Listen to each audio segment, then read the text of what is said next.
Welcome to Howard Brown Online Barber College. Make sure you have your notepad and pen because we are about to begin. Your instructor, my name is Charles Howard. I've been a teacher for 10 years, barbering for 18 years, and I'm excited to be here with you on your barbering journey. Barbering starts in the book. So let's begin.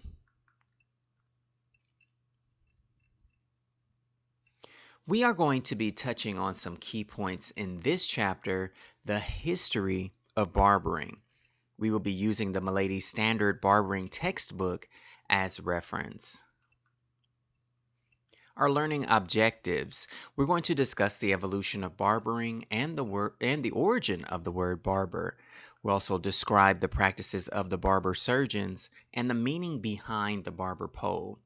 We'll also identify the organizations responsible for advancing the barbering profession and explain the function of state barber boards. Understand the history of barbering. Archaeological studies from around the world have shown that haircutting and hairstyling were practiced as early as the glacial age. Now, the simple implements used then were shaped from sharpened flints, oyster shells, or bone. Now, barbering is one of the oldest recognized professions. Belief systems elevated tribal barbers to positions of importance, such as medicine men, shamans, or priests. And the belief was at that time that tribal barbers helped your mind, body, and spirit connection. The word barber is derived from the Latin word barba, meaning beard. Tonsorial is another word derived from Latin, and tonsorial means the cutting, clipping, or trimming of hair with shears or a razor. Oftentimes, barbers are referred to as tonsorial artists. Customs and traditions. Clergymen of the Middle Ages were distinguished by the tonsure. It's a shaved patch on the crown of the head. Now, shown here is the circular tonsure of St. Peter. As you can see, it left only a slight fringe of hair around the head of the clergyman who wore it.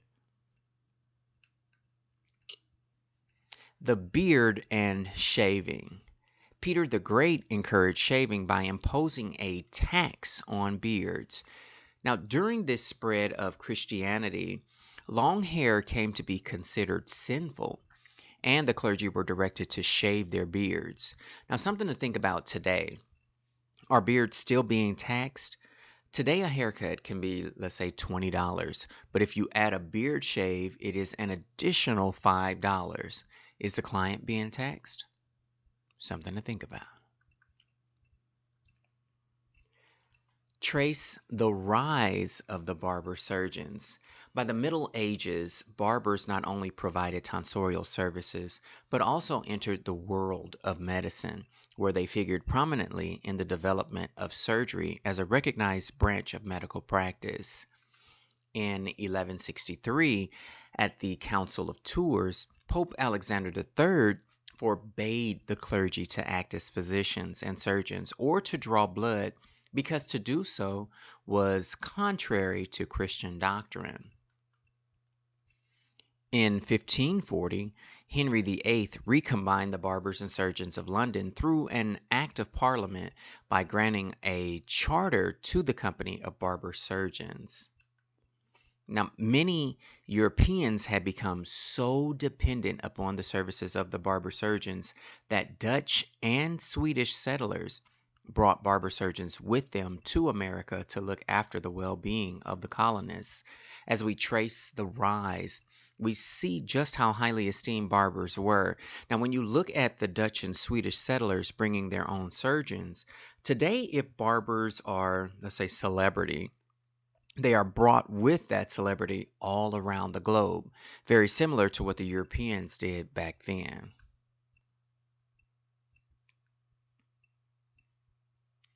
The barber pole. The symbol of the barber pole evolved from the technical procedures of bloodletting performed by the barber surgeons. One interpretation of the colors of the barber pole is the red represented the blood, blue the veins, and white the bandages. Barbers have retained the barber pole as the foremost symbol of the business and profession of barbering. Display of a barber pole at an establishment that is not a licensed barbershop employing licensed barbers is prohibited in some states. Understand modern barbering organizations and state boards. Awareness of the importance of cleaning practices in preventing disease became so widespread that the terminal method system was enacted in 1916 in New York City. Now, it was common to see barbershops, beauty shops, and other small business enterprises at the main railway terminals in larger cities.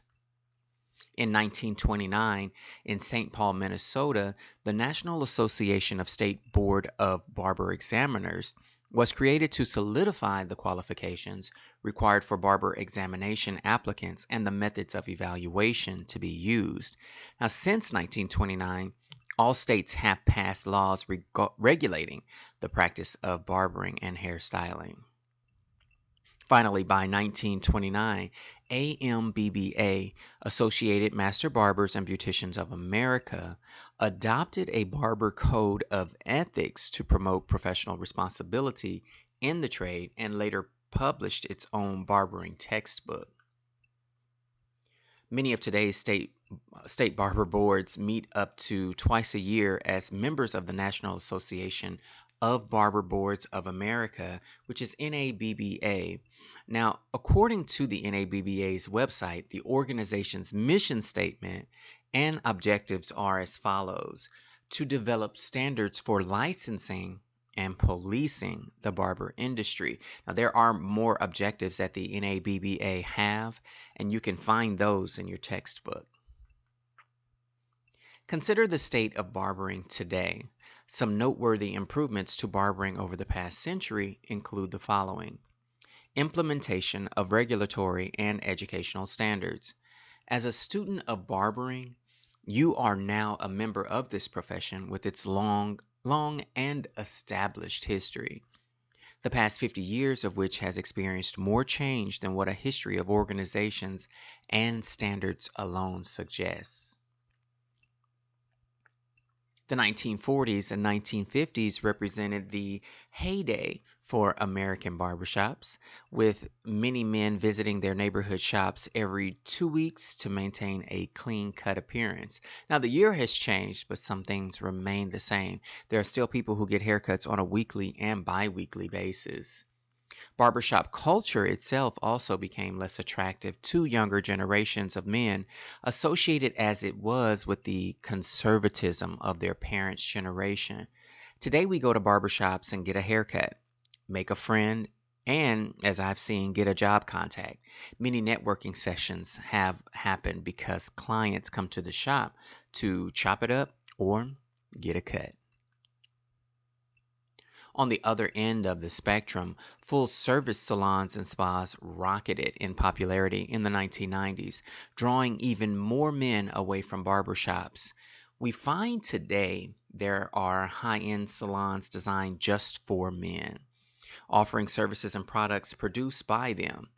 Haircuts are performed in one area, and in another room, the client is taken in for a face shave and facial. I've seen salons offering manicure and pedicure services while he waits and plays on a gaming device. The year 2010 saw a massive return of beards and beard designs on young men, accompanied by a concern for facial grooming as part of a larger interest in cultivating personal style that includes hair, body art, clothing, and more. Get to know your craft and be able to offer your clients advice that can take them and you to optimum levels.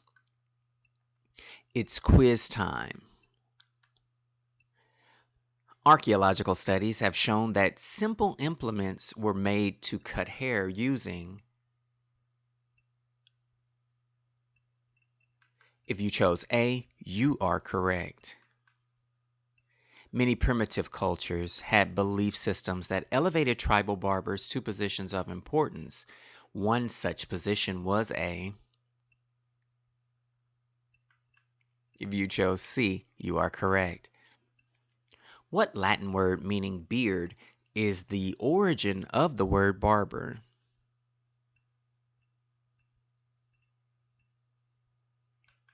If you chose D, you are correct. During the Middle Ages, a blank was a distinguishing style worn by clergymen. If you chose A, you are correct. Which of the following historical figures encouraged shaving by imposing a tax on beards?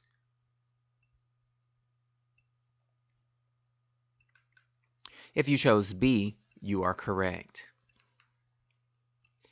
In what year did barber-surgeons begin practicing after they took over the role of physician and surgeon from the clergy?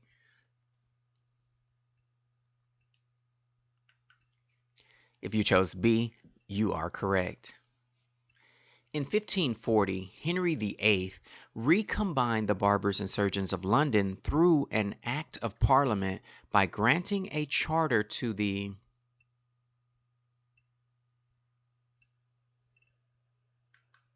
If you chose C, you are correct.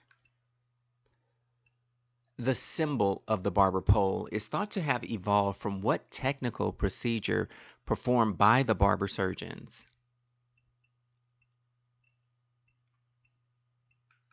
If you chose A, you are correct.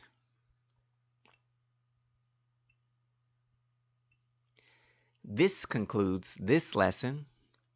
Remember that barbering starts in the book. We'll see you next time.